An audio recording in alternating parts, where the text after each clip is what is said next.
FIFA কি আর্জেন্টিনাকে বাধ্য করেছিল ফাইনাল ম্যাচে হারতে, নাকি আমরা বিশ্বের সবচেয়ে অন্যতম রহস্যময় ফাইনাল ম্যাচের সাক্ষী হয়েছি? আমরা ম্যাচ শেষ হয়ে গেছে কিন্তু রহস্য শেষ হয়নি। একের পর এক তথ্য উন্মোচন হচ্ছে প্রত্যেকটা মুহূর্তে।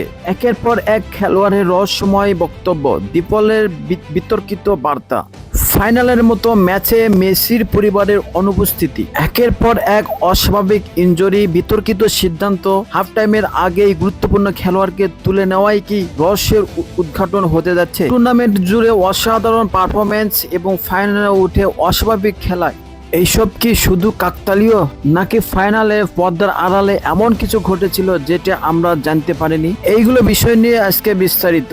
ফিফা বিশ্বকাপ ফাইনালের ম্যাচ শেষ হয়ে গেছে, কিন্তু এটা নিয়ে কোনোভাবেই যেন বিতর্ক শেষ হচ্ছে না। একের পর ইনজুরি এবং অস্বাভাবিক আচরণ, ড্রেসিং রুমের উত্তেজনা, বিশেষ করে হাফ টাইমের আগ মুহূর্তে গুরুত্বপূর্ণ খেলোয়াড়কে তুলে নেওয়া, গুরুত্বপূর্ণ প্লেয়ারকে মাঠে না নামানো, এগুলো যেন বিতর্কের এক প্রকার উস্কিয়ে দেওয়ার মতো পরিস্থিতি। এই ফাইনালে এনজো ফার্নান্দেজ বিস্ফোরক মন্তব্য করেছেন। তিনি বলেছেন, যখন সময় পার হয় তখন বুঝবেন যে এখানে ফলাফলের চেয়েও এর ভেতরেও অনেক কিছু ঘটেছে। তিনি এমনটাই পোস্ট করেছেন এবং তিনি জানান দিয়েছেন। তিনি আরো জানিয়েছেন, আর্জেন্টিনার হয়ে খেলা জীবনে সবচেয়ে বড় পাওয়া এবং এই দেশের হয়ে তিনি আরো ভালো কিছু চেষ্টা করবেন। তিনি এই বার্তায় শুরুতেই বলেছেন, ফলাফলের চেয়ে আরো অনেক কিছু আছে। এটাই কিন্তু অনেকটা কুলু দেওয়ার মতো এবং অনেকটা ইম্পর্টেন্ট। এটা নিয়ে নেটিজেনদের নিয়ে অনেকটা আলোচনা সমালোচনা চলছে যে এটা আসলে বলার কারণ কি। এটাই কিন্তু এক প্রকার প্রমাণ করে যে কিছু না কিছু ঘটেছে এখানে। তার এই বার্তায় পুরো বিশ্বে তোলপাড় শুরু হয়ে যাওয়ার পরে তারা অবশ্যই এটা নিয়ে কিন্তু আলোচনা সমালোচনা করেছেন।